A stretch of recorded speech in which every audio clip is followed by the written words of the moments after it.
Hi and welcome back to our next video, and this one is going to be one of my most favorite videos because this is on PhD profile building, which means if you are a PhD applicant, if you're doing your masters, aiming for a PhD overseas, then you need to have the right profile to apply to the PhD program.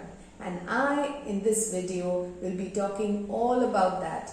And why is this my favorite? Of course, because I have had first-hand experience of this entire journey.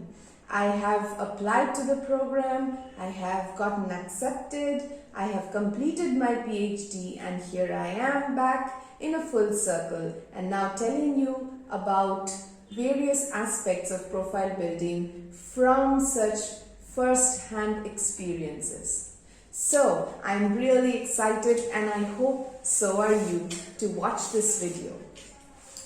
Now I keep telling you this at the beginning of every video, that you should be following our videos regularly to keep track, because we follow up on our previous videos all the time.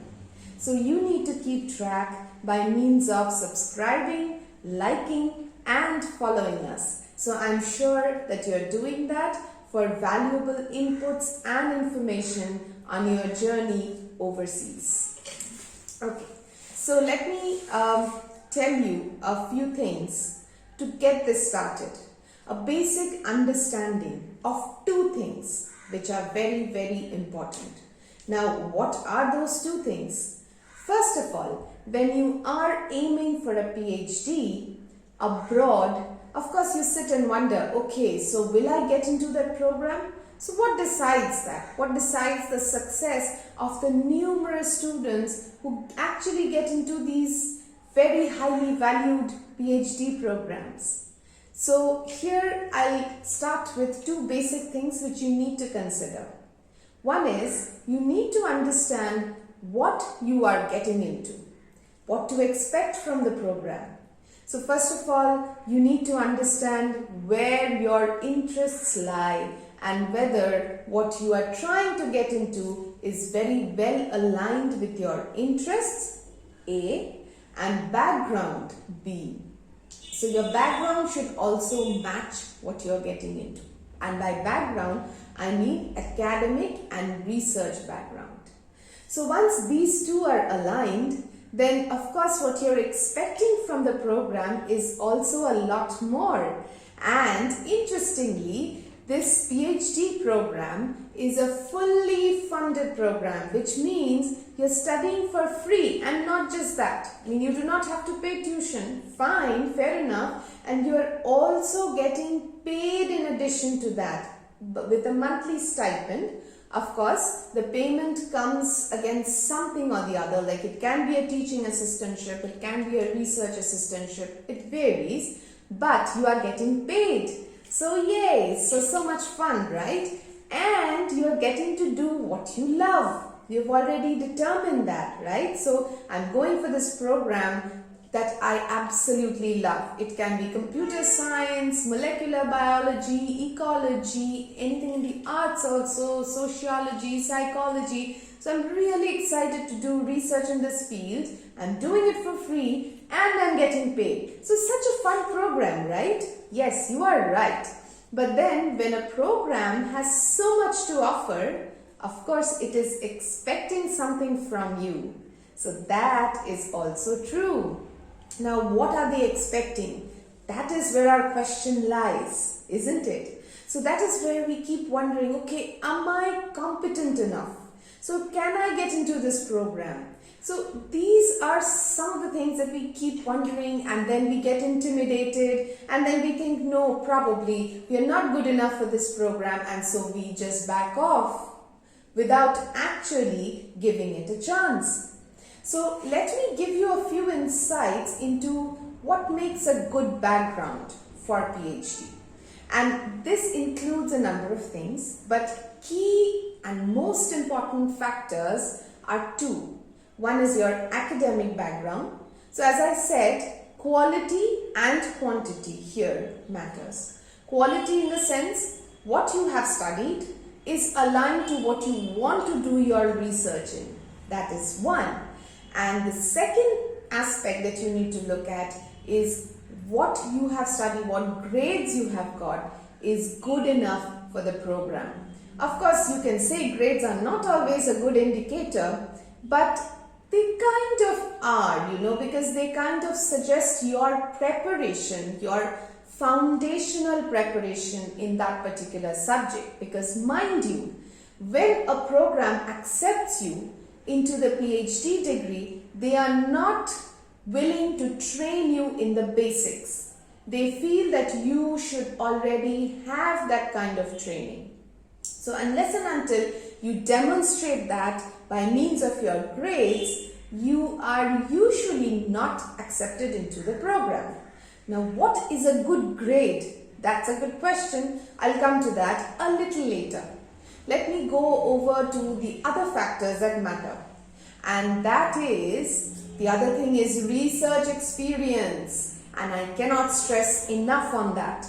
Of course, you should have research experience, but not by means of laboratory techniques, because most students come to me and ask, I have learned so many laboratory techniques in this areas, or I've learned so much programming all by myself, but that is not good enough. It has to be relevant to what you study. So that match has to be there. So you see, there's a match everywhere. You keep making these matches everywhere, at every step. So that is one thing. And then when you are doing this kind of research, not only, lab methods, of course it's important. Beyond that, you should be involved in a project. A meaningful one, an insightful one, from where you acquire the relevant skills for research. So you should also be knowing what are the relevant skills and whether I'm acquiring it from the project. Now people come and ask me, so how long should this project be? There's no good answer to that. Trust me. It has to be as long as is needed for you to develop those relevant skills. It can be a month, 2 months, 6 months, anything. So it's not generic. It is specific to you and your requirements.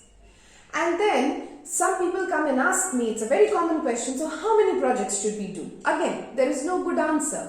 It depends on what kind of projects you are doing. 1 or 2 very meaningful projects and you're good to go. 6 or 7 very superficial projects where you almost learn nothing. You're just standing there, you're an observant. Doesn't matter. Doesn't add anything to your profile. So again, the quality of the projects matter. So these are some of the things that you keep in mind. And best of all, the icing on the cake is that if you can get your studies published, 1 or 2 publications, not mandatory, mind you. People sometimes get really scared that, they've done these projects, they've not published them yet, they are in the process of publication or might even not get published.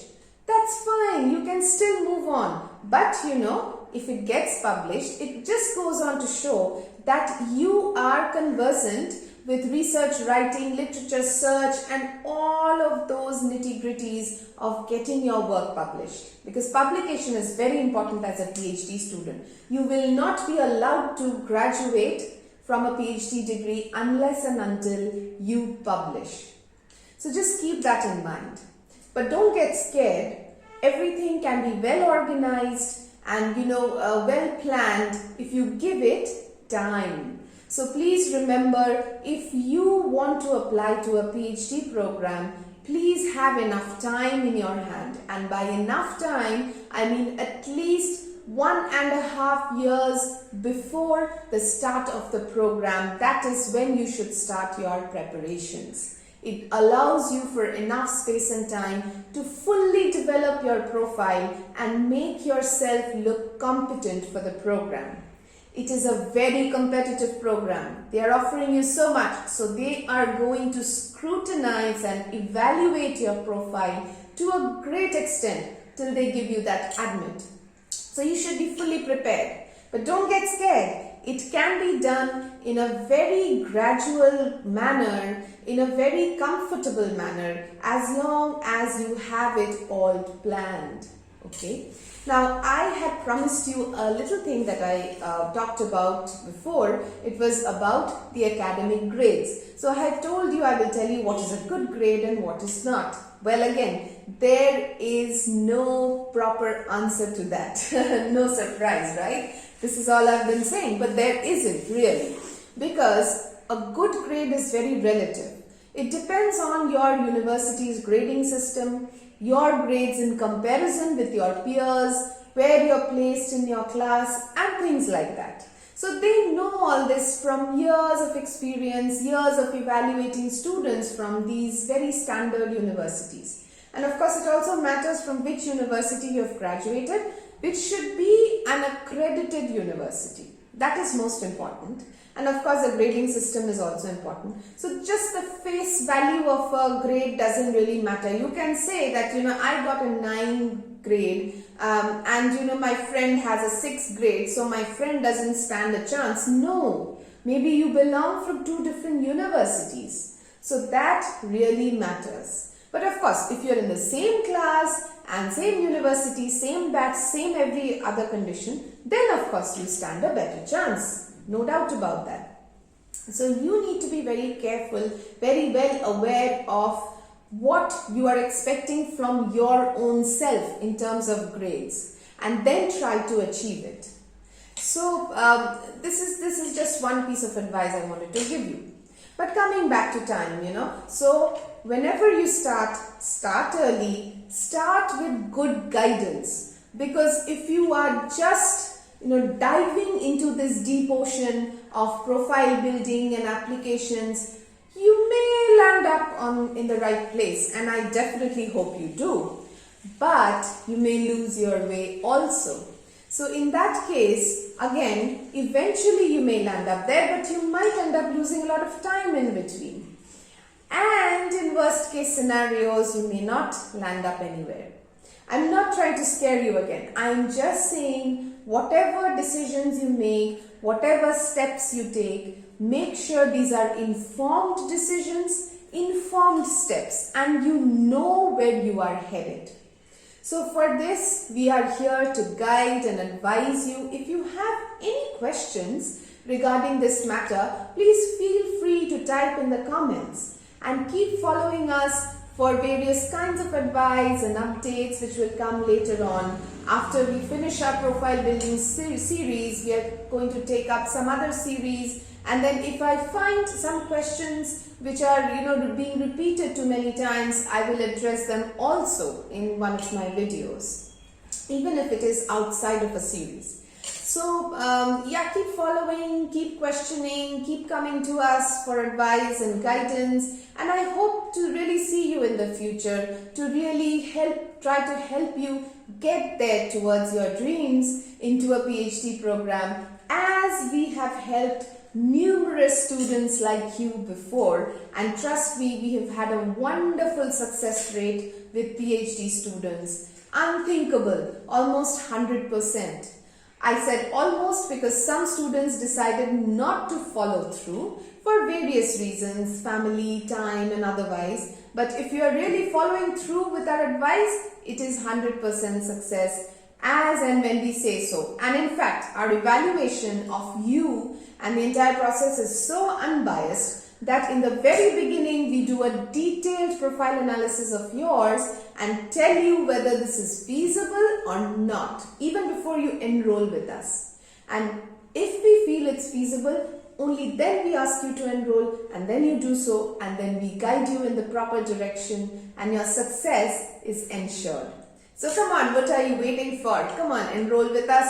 Visit our website, you'll get all our details there. Call us, email us, WhatsApp us, whichever suits you best, and then we want to get started with you. Thank you so much for listening to this video. See you in the next video. Bye-bye.